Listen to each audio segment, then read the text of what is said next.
एक बेर जो छेड़ दिया उसको ना मिलता माफी है। बर्बाद को दिला।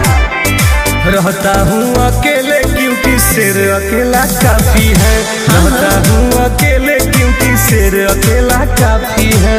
दांगा हो जाए रे बगली। सही का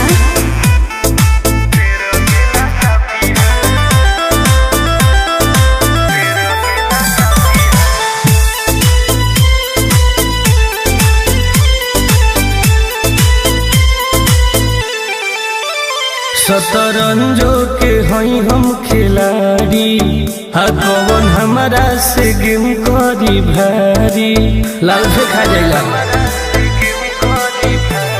अरे तनी दुश्मन से तू सावधान रही हा।